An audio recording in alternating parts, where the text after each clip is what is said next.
Olá pessoal, hoje a gente vai fazer uma videoaula da videoaula. Acabamos de ter aula aí com a professora Amanda, do Sistema Farias Brito, e ela explicou algumas tendências dos anos 50 que surgiram, né? Que foi o quê? A abstração pós-pictórica, o minimalismo e a arte cinética. Eu achei necessário a gente complementar mais um pouco, com alguns exemplos de imagens e até vídeos também, para vocês entenderem, porque só falando, por mais que tenha imagem no livro também, não dá para entender tanto esse tipo de arte. E se acostumem, porque nesse ciclo nós teremos muitas tendências, nesse assunto principalmente. Isso foi dito desde o primeiro dia de aula, né? Várias tendências que explodiram nos anos 40 e 50. Nós vamos ter várias tendências aí que nós vamos conhecer. Então já vimos algumas outras, né? Já vimos o expressionismo abstrato, já vimos o gotejamento, o action painting, o informalismo. E hoje vimos a explicação aí desses três que eu falei com vocês. Mas o primeiro que eu vou começar logo, a gente vai trabalhar com a arte cinética. A arte cinética, o nome cinética vem de sinergia de movimento. A arte cinética ela pode ser feita de algumas formas. Esse movimento dessa escultura, ela pode ocorrer ou por intervenção humana, ou por intervenção natural, ou por um motor mesmo que faz esse movimento. Nada melhor do que entender o que é arte cinética e captar o Vassalli, né, como um dos caras que criaram esse tipo de arte, do que a gente vê, né? Então fica aí com algumas imagens incríveis de arte cinética.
Bem interessante, né? Aquele último que vocês viram aí, que foi um que ele nunca para, né? O perpétuo, né? Essas esferas vão girando aí e aquele movimento nunca para, um movimento natural. Mas pode também ter movimento com o corpo da gente, ou até o movimento da gente deslocando o ar já faz existir esse movimento cinético. A Op Art eu vou deixar com uma pessoa que sempre está comigo no YouTube, desde o 6º ano. Eu gosto muito do jeito que ela explica, né, da forma que ela explica, que é Patrícia de Camargo. Ela vai dar algumas noções para vocês aí rápida do que seria a Op Art. Uma arte também que tem movimento, mas porém esse movimento é ilusório. Então, na verdade, a Op Art ela é uma arte cinética, vem da arte cinética, mas é um movimento ilusório. O professor complicou agora. Bom, em palavras bem simples, eu considero o seguinte, isso aqui é um grifo meu, né? A arte cinética é a arte que tem um movimento real. E dentro da arte cinética existe uma que tem um movimento ilusório, que é a optical art, né? Ou o efeito visual, o efeito óptico. Veja aí que vocês vão entender. Olá, eu sou a Patrícia de Camargo. Eu queria te pedir para você olhar fixamente para as obras que eu vou colocar à continuação. Por favor, não tire seus olhos. Você pode até se mexer um pouco diante da tela, mas não tire seus olhos delas.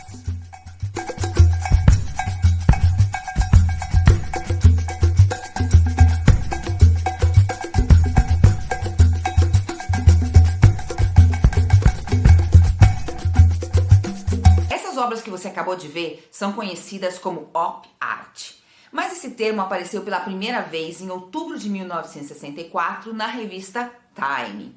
Agora, aquele que é considerado o pai desse movimento ou desse estilo de pintar, preferia que a sua forma de fazer arte fosse chamada de arte cinética. E quem foi esse homem? O húngaro Victor Vasarely. A Op Art pretende uma análise da nossa percepção, de como a gente enxerga o mundo dessa forma, os nossos processos fisiológicos, ópticos, e por outro lado, eles também fazem uma sistematização do seu trabalho. Então eles criam manuais, vamos dizer assim, entre aspas, para desenvolvimento das suas telas, dos seus objetos, das suas esculturas. Isso faz com que outras pessoas possam executar essas obras sem a presença do artista. Mas, por outro lado, é meio paradoxal porque tem um outro aspecto que é inerente à Op Art, que ela nos envolve totalmente. Mais do que isso, sem a gente, a obra não se completa. Como assim? Sem o nosso olhar, o que acontece? A pintura não se converte em tridimensional. O plano pictórico não se converte em volume. E os elementos não bailam, como eles bailam quando nossos olhos se colocam diante deles. Porque a Op Art, ela consegue transmitir uma sensação ilusória de movimento. Meu, é muito forte isso. E a sensação que é toda aqui, isso é em 3 dimensões, mas olha só, olha isso, não é? Olha, quando você vai se aproximando, quando se aproxima é mais. Mas olha aqui, ó, não é? Pena que aqui ainda aparece, mas não é. Agora, ele começou a flertar, assim, sabe, flertar com a arte cinética lá na década de 1930 com essa série aqui, Zebras. Mas muitos apontam que esse flerte, esse namoro, virou casamento sério quando ele criou Vega III. E agora, você está preparado para ficar meio zonzo?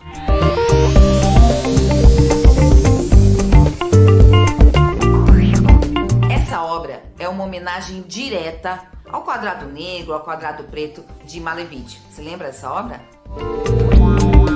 E forma parte de uma série de outras Vegas, ou seja, existem outras pinturas chamadas Vega. E Vega deriva do nome da estrela que mais brilha nas noites de verão do hemisfério norte. E essa série se baseia no descobrimento que a deformação de uma retícula, ou se você preferir de um tabuleiro de xadrez de 2 dimensões, pode gerar uma paisagem abstrata tridimensional, ou seja, a sua deformação, onde a gente vai ver elevações, depressões, onde o quadrado gira em torno desse eixo e se transforma, ou se converte, ou se parece com um losango. E os círculos parecem, se convertem em elipses. Então aqui a gente vê côncavo, convexo, dilatação, contração. Evoca o ritmo da energia que emana das estrelas pulsantes. Na Op Art, a discussão é sobre o tempo, sobre o espaço, sobre o movimento. E por último falaremos do minimalismo. O minimalismo é uma redução de formas. É um tipo de arte que busca reduzir as formas com que ela vai expressar a sua arte numa tela, numa escultura. Como o nome próprio diz, minimalismo, de forma mínima. Tem uma frase que diz assim, que se limita a comunicar a sua presença. A arte só quer comunicar, estou aqui, mas não precisa nada demais não. Então é uma arte bem sucinta, né? Como eu falei para vocês, é uma redução da forma. O volume geométrico que tem lá é bem simples. Isso também se converte numa forma de vida. Tem muita gente por aí que vive, adota essa forma de vida, uma forma de vida minimalista, com o mínimo para sobreviver. Pessoas que largam aqui, ó, tem uma história aqui, por exemplo, de um grande diretor de cinema, dos anos 60, de Hollywood, e que mora hoje numa vila, no sul da Bahia, de forma altamente minimalista. Então, queria deixar bem claro para vocês que o minimalismo não é somente um estilo de arte, ele é também um estilo de vida. Como vocês podem ver nas formas aí, existe uma redução, uma forma bem simples, bem discreta. Com poucas linhas você consegue definir um desenho ou uma escultura também. Fique aí com algumas imagens do minimalismo.